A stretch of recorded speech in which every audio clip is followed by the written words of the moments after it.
महापालिका निवडणुकीच्या पार्श्वभूमीवर नाशिकमध्येही राजकीय हालचालींना वेग आलाय।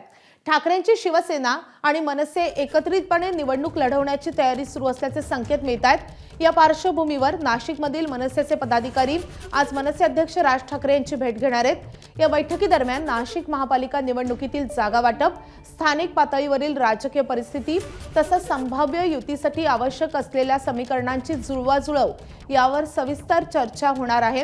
नाशिकमधील स्थानिक परिस्थिती लक्षात घेऊन मनसेची नेमकी भूमिका काय असावी याबाबत पदाधिकारी राज ठाकरे यांच्या समोर आपली मतं मांडतील। एबीपी माझा, उघडा डोळे बघा नीट।